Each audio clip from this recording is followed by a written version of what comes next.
This is Aaron Levine, LG Insurance Agency, hanging out on another episode of the Who You Work With Matters podcast. We are with the king of the who's, the one that we use to help us hire the right who's for our business and maybe fire the wrong who's at the same time. Fletcher Wimbush, thanks so much for joining us today. Fletcher from Discovered.ai. We're glad to connect. I mean, you have some really cool stuff in your website, in your marketing, on your LinkedIn. You're pretty easy to find when it comes to Google. I'm sitting here in New Jersey. You're on the opposite coast right now, experiencing different weather than we are, but it's a good day to record. So again, thanks so much for joining me. Yeah, thanks for having me, Aaron. You got it. So tell me a little bit about Discovered.ai. I mean, it says fix your hiring fast and forever and help growing companies stop winging it and start hiring A players. That's what we all wish for as business owners, right? Yeah, I think it's kind of a no-brainer concept, right? Long story short, I've literally thought about who you bring into your organization my entire life. So, really, when I was 16, I really started gravitating this idea. That's when I started finding myself in leadership roles.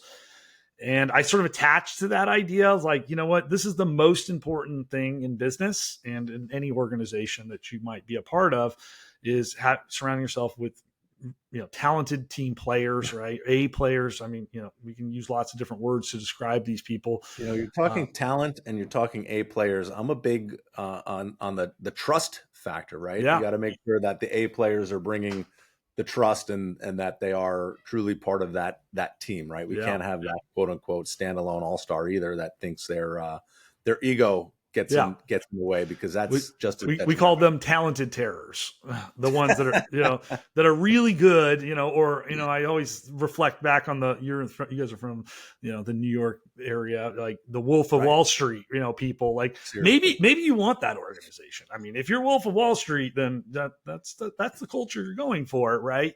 But I don't think most of us fall in that category. Right. Yeah, certainly not what I'm looking for. I want a good group of, cooperative, collaborative team members. Yeah. And we've experienced that, right? I'm 15, 16 years into this business and, I was employee number one and I've made a lot of bad hiring decisions. Yeah, we all have learned from each one of them along the way. And, all I want to do is get better with my hiring, and as we grow, be able to hire top talent as we continue to do it, right? Well, I think, as we're all practitioners of some, service or, do something in the world, right? We're solving some problem and, we find ourselves probably pretty good at that thing, right? Sure. And part of the reason why we get good at it is we get a lot of reps at it usually, right? We do that same thing, deliver that same service or solve that same problem over and over again. We create that same product, whatever it might be over and over again. And in order to do that, we find, anybody who's decently successful, whatever they do, they create systems and processes to allow them to do that repeatedly, right? So not only do they get reps and lots of at-bats to practice, but, at first it might be a little messy, and then you begin to refine your system, your process, your human processes, your tech processes, whatever it is to allow you to do that really, really well at a velocity. It's funny you say that, right? So we growing up in this business and in other business, we're putting the personal reps in, right? Yeah. My team has put the personal reps in. Now we want to go to GPT, right? We want to say, chat, build me a process so I don't have to put the reps in, so we can just automate it and forget about it. How detrimental is that going to be to a lot of processes? Yeah, I don't know. I think ChatGPT is both a great learning tool for, the rookies of the world that haven't had the reps. It's a great source for them to go self-learn or teach or, I think it's like anything. Go through college or high school, you can kind of either skate by and sort of like, do the bare minimum and still pass and maybe graduate and get maybe even okay grades sometimes.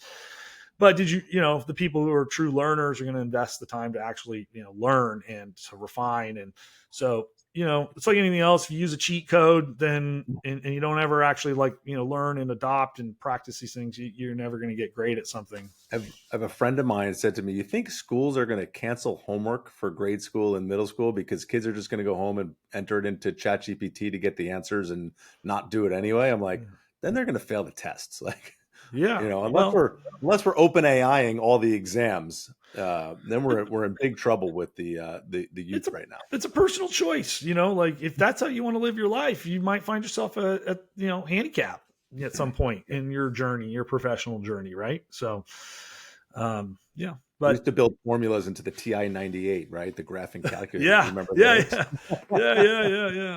yeah. So you could plug the numbers. I can't remember that damn formula. It was like I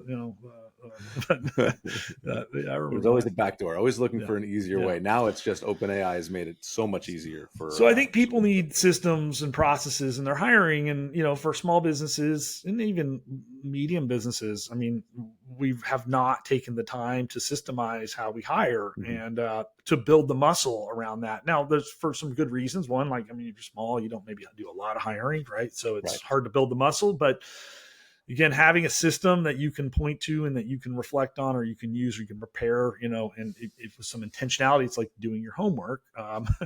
You could cheat and you can go steal that job description from your competitor off of Indeed and repurpose it for your own, but you're really just shooting yourself in the foot when you do that, right? You're not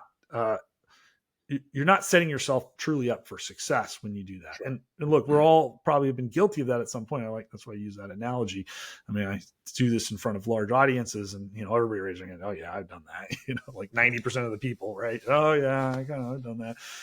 And I was just talking to a guy, a fractional family office advisor, wealth management advisor yesterday. And I showed him a job analysis tool so hiring expert GPT, create GPT. Well, I like to use AI to help support these things as much as, we might be bashing it. But I stress to people, there's 10 questions in the beginning. We actually put it in the GPT. We say, you want to do this the easy way or you want to do it the right way? That's literally the opening prompt that it'll say. And so when I'm get the chance to talk to people about using the tool, I always just tell them use the easy way if you want to kick the tires and just kind of see where this goes, but go back to do it the right way. And there's 10 questions that we give people to reflect on. And I've done this myself a number of times, and it takes 20, maybe 30 minutes to do.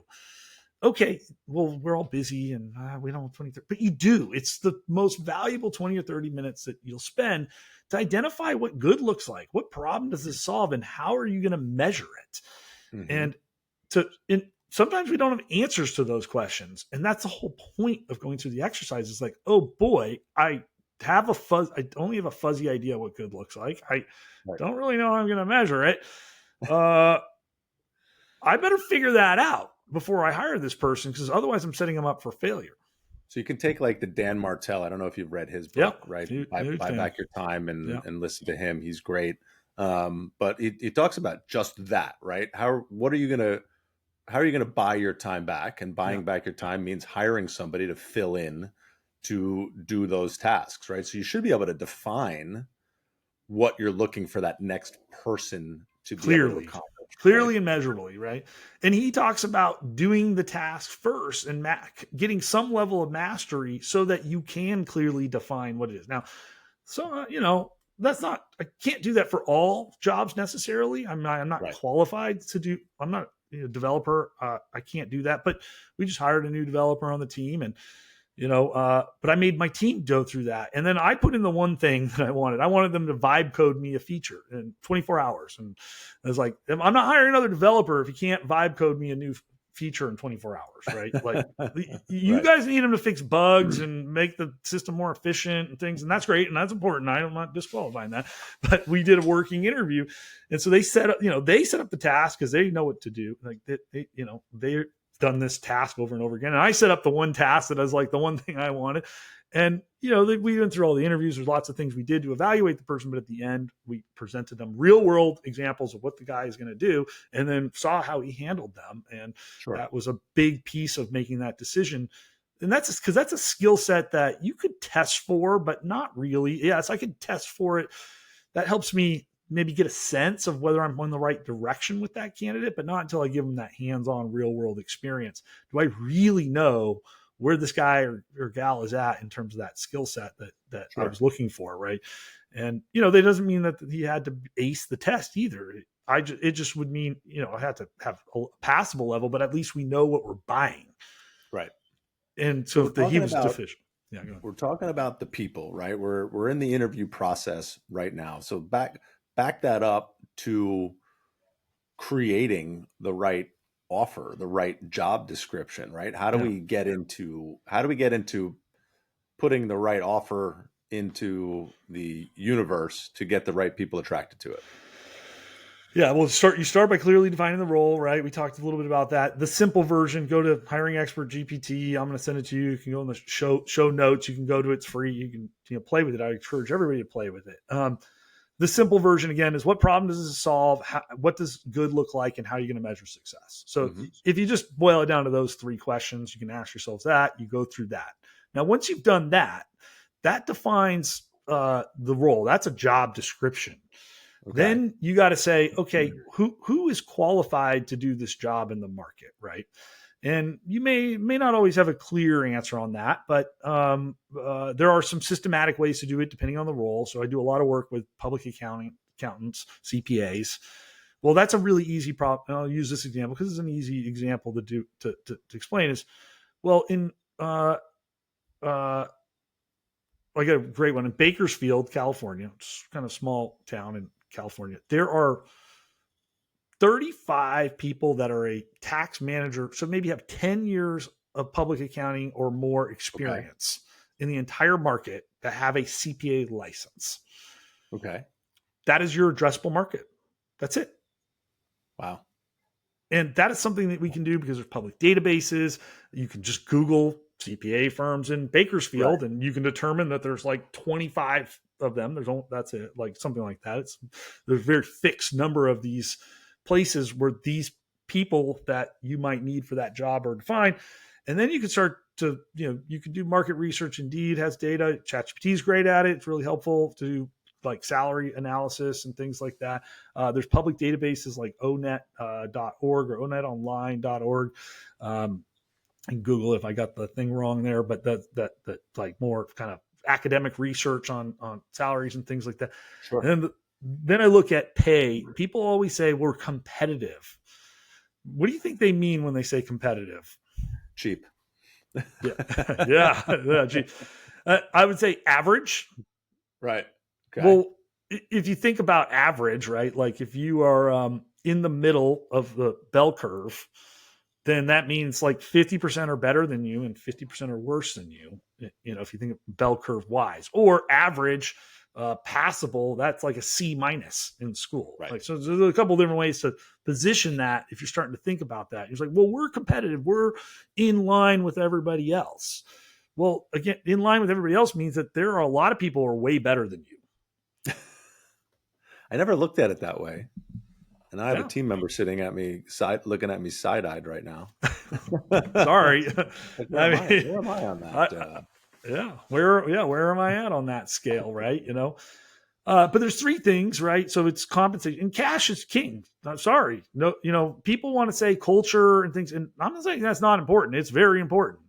But cash is king, number one. So got to get that right. But personal and professional growth are the next two things, and those relate to culture. Your culture either is enabling or helping or facilitating that, or supporting that person in that journey, or it's not. So if it's not, you have a bad culture, and you're gonna have to pay a lot more to make up for that.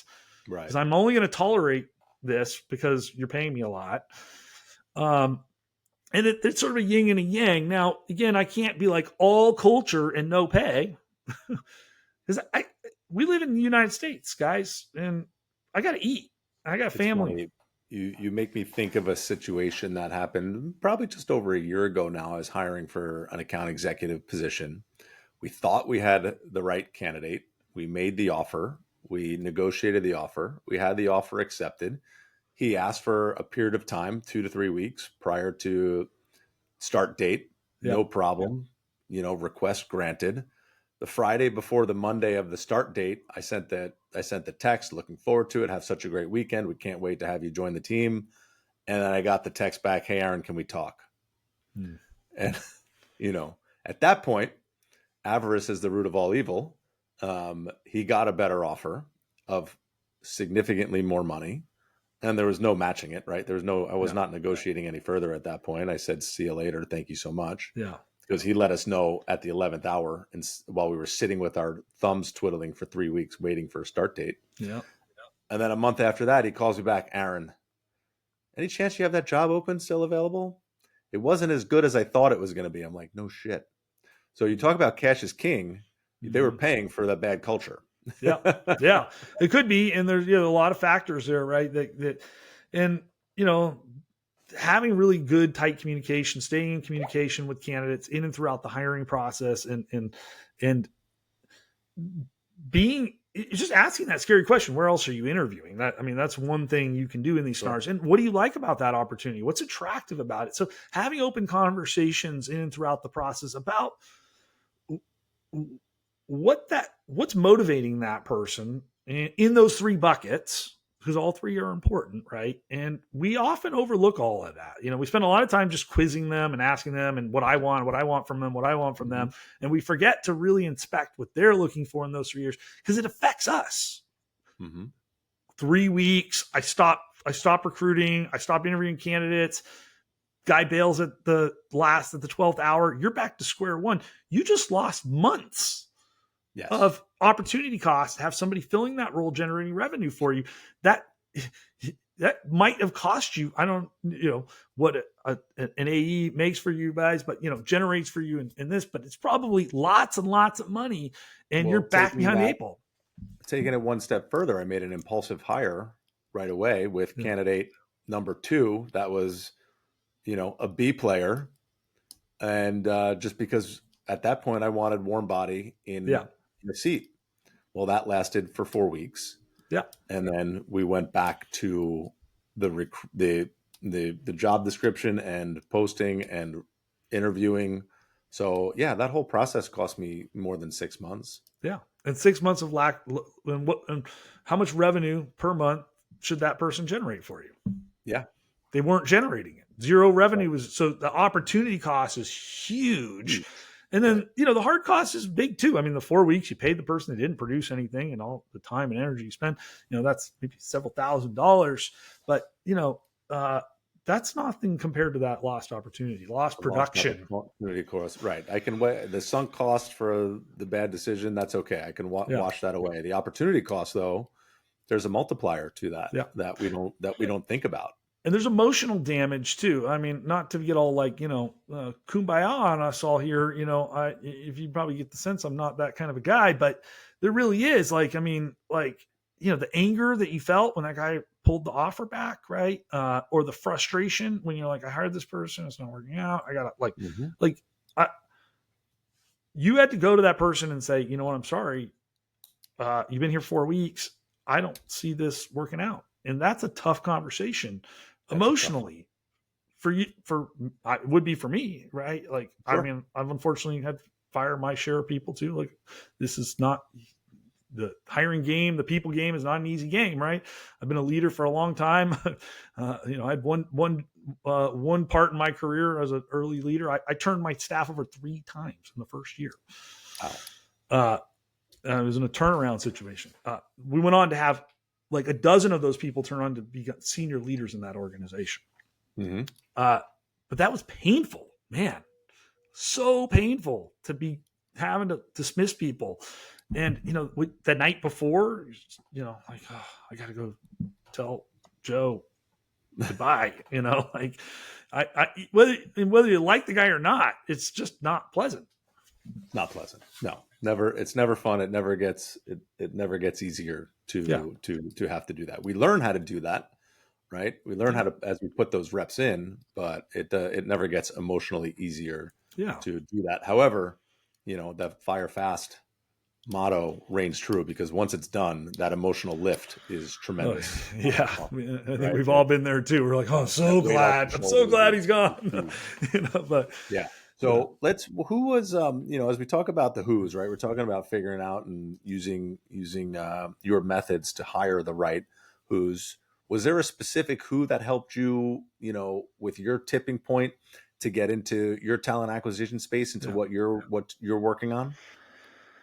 Yeah, well, my father, number one, so he was a management consultant. He developed our core product offering, which are integrity assessments, aptitude, and some behavioral type assessments. So integrity, intelligence, and motivation. This is an old Warren Buffett quote. And if they lack the first thing, then the other two will kill you, right? So really smart, motivated people do really terrible things. um, but you got some integrity, number one, right? And so he spent a lot of time just teaching me about the world and how to deal with other people and build Okay. organizations. And then I'm a big follower of Lou Adler and the Top Grading Guys, which is the Who, is their latest book, a more recent book, the Smarts, Brad and Jeff Smart. Okay. Um, Mark Murphy, Leadership IQ. He's hiring for attitude. I mean, so I studied all of kind of the best guys and practices and people, and Dan Martell you talked about. I mean, I take a lot of influence from lots of people in that realm. But my father was the Hmm. one that really got me going on this path, and Nice. I get to share his wisdom with the world every day, and it's a great way to keep him close to me. So your main focus, besides appearing on podcasts and public speaking and learning, is working in the talent acquisition space. Yeah, helping small and mid-sized businesses reduce the time to fill by on average 50% and improve hiring outcomes by 70 to 90%. So you work as a recruiter or more as a talent acquisition coach? Yeah. So my ideas are free. You can check me out, FletcherWimbush.com, Fletcher Wimbush. You can Google me, and you can call me. You can reach out to me on LinkedIn and spend 30 minutes or an hour chatting with me. I just, like, last night I was at All In Summit and I was spent, 15 minutes talking to a wealth management guy, and he was like, I'm hiring, and oh my God, I'm so glad I ran into you. And I laid it all out for him. I'm here to help. I like talking about this stuff. I talk about it in my sleep, but my wife loves that. Um, but no, we provide hiring automation tools that support these human best practices to allow you to fill your funnel of the best people, to process, move those people through an evaluation process of assessments and reference checking and best Okay. interviewing practices, working interviews, all these things that you need to do that statistically move the needle in predicting who's going to be a good hire for you. And the tools even help with just sourcing talent. And that example I gave you with the a high level tax person in Bakersfield, where there's like the talent pool is microscopic, that you need a different Sure. weapon to solve that problem than you do a frontline server or bartender you might hire for, where you could post an ad and you get a flood of candidates. And that there's a multitude of different challenges people run into, but we give people the tools to solve those, and then we teach them how to use those tools. And we go from there. So that's So kind of before we hit the record button today, you were talking to me about something that's super important. You said we have a tie-in to the insurance space, and I do whatever I can do to not talk about insurance. Hence why the podcast is Who You Work With Matters. The podcast used to be called the And Insurance Podcast. We used to talk about a oh topic and tie the insurance back yeah into it, but I yeah wanted to go more general business and celebrate the who's, right, but also protecting ourselves from the downside risk. So you mentioned to me about some risk management that you put into the work that you yeah can do to help employers hire appropriately, to prevent a bad hire that could be very costly with workers' comp claims and time off and yeah. and that kind of stuff. Go into that a little more. Well, we talked about all the emotional piece and like some of the opportunity costs of getting it right or wrong, and the hard costs, right? So those are all real, right? We hate those things; those are really annoying.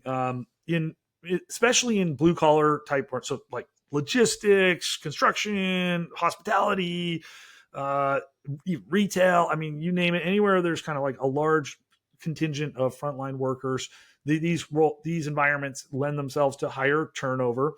And high turnover has a direct correlation to high frequency of work comp claims. So basically, if you have high turnover, you have a much more risky place to work. People get hurt more often. And also, sad fact reality is there's much more questionable claims. And those could be EEOC claims of any kind. Oftentimes, they manifest themselves in work comp claims.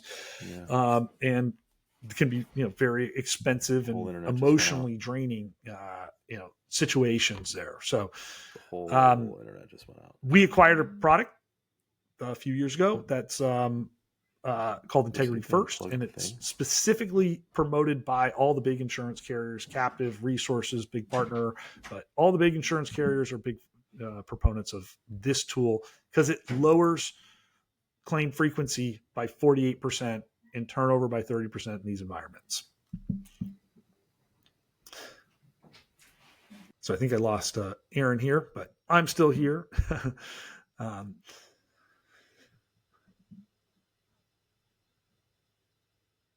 So I'll share a little bit more about Integrity First, but this is a simple 7-8 minute survey. You ask people about their inclination towards using drugs on the job. So how often do you smoke marijuana while you're at work, or how often do you drink while you're at work, or these other types of things? Theft, stealing time, stealing products, services, honesty. So is a person lying to you, and hostile behavior.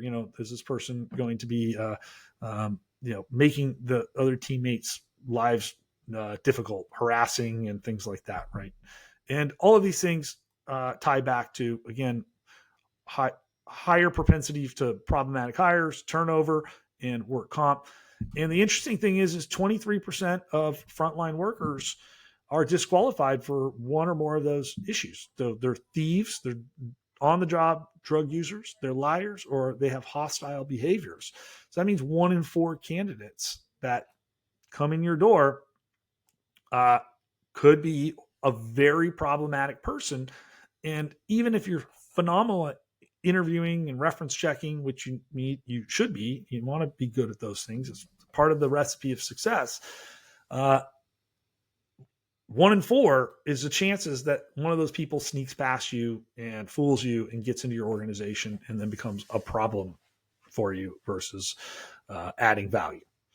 So it's a great tool if you are in those environments. Super simple. It can be implemented in seconds. Like you can literally buy the product and start testing people today.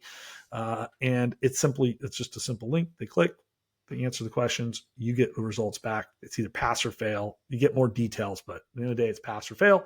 And and I pause for a minute, and you guys can edit all that stuff out, I'm assuming, and you can edit this out. But so I left you guys with some ideas around Integrity First, especially it's for if you have a lot of high frontline type workers, it's a great tool to think about. And 25% of candidates are drug abusers on the job or otherwise worse, narcotics and things, thieves, liars, and have hostile behaviors. And, no matter, again, I'm obviously a big fan of being really good at interviewing and reference checks and other strategies in the hiring process. But no matter how good you wrote all those things, that means 1 in 4 applicants might be a really big problem for you. And so, you might suss some of those people out through some of these other strategies, but if one of those sneaks through the door, man, that's a problem, right? And it becomes very expensive. Absolutely. Yeah, we've assessed millions of people, and so I don't need to know anything about your organization. Like it's 1 in 4 of your applicants have one or more of these really bad behaviors that you don't want in your organization, right? And even in our business, in our insurance space, we've had that. Unfortunately, I've made that bad hire too. I've made all the bad hires. It's okay. Yeah. I'm happy to admit it. So have I, by the way. So, again, I learned from experience just like everybody else, right? If I had some of these tools and I was, it was using them appropriately, maybe I wouldn't have made bad hires. But man, I love learning on the job. That's why I do what I do. Yeah. Part of the journey, man. I've created the success that I've created. One of the other good things that I love to talk about, books, and you mentioned Market Sheridan. They Ask You Answer. Yeah. I think, super important book for anybody operating a business, Yeah. because it really gives some blueprints, right, for, answering the internet, so to speak. Yeah, yeah, I love it. I mean, it's why I'm here on a podcast. I speak regularly to like Vistage, Entrepreneurs Organization, other insurance groups, captive resource, other cohorts of business owners, business leaders, right? Um, when we talked about it earlier, I mean, the ideas are free for me, like, and so that's Hmm. partly why I was gravitated to Marcus Sheridan. I sort of always believed what he evangelizes, and then I read the book and I was like, oh my god, this guy, like, all right, he gets it, and he has some really great tips on how to leverage sharing great ideas like that I never thought of, and that we strive to implement. But it's authenticity, right? It's just like, here, I'm going to be honest, brutally honest. I'm going to, open my robe, and I'm just going to be, as when you do business with me, I'm not going to hide the good and the bad. And, look, it gives you an opportunity to frame those things in a positive way. But, but And it yeah, you takes can, time to learn that. It takes time to learn to be humble enough to be open, honest, and brutal, not necessarily brutally honest, but yeah. be able to share authentically. Yeah. Well, and if you're an entrepreneur, optimism. So you can be honest and optimistic at the same time. You don't need to be a pessimist. So I think the brutally honest, that's maybe that is more often thought of as this pessimistic honesty, right? Hmm. Like, nah. Anyways, yeah. So great book. Check it out. Yeah, I have to read it. I haven't. It's definitely in my library or on a shelf somewhere. I'm going to refine it now that you've motivated me to dive into that one. I'll be on an Amtrak train to Washington D.C. There you next go. week. That might be on my lap, so Plenty that'll of certainly be a time. good one. So Fletcher, I appreciate your time, and sorry for the glitches today, but No I worries. definitely learned a lot, and I can't wait to share your message a little bit out there and help people connect with what you're doing, so we can hire smarter, hire faster, hire better, and just learn to do the reps in a different way. I think is Yeah. super important. And your tools and your expertise are certainly valuable for our entire audience. Yeah. Well, I'll leave you guys. I'll send you guys some great tools you can play with, free stuff that you can share with your audience or use yourselves internally with your clients or in your own organizations. And again, here to share great tools and ideas with everybody. And I'm easy to find if you want to talk more. You're the best. That's great. I appreciate it, Fletcher. Thank you so much. Thanks. Discovered.ai, and we'll be in touch. We'll talk again soon. Awesome. Thank you. Have a great Bye. weekend. You too. Bye.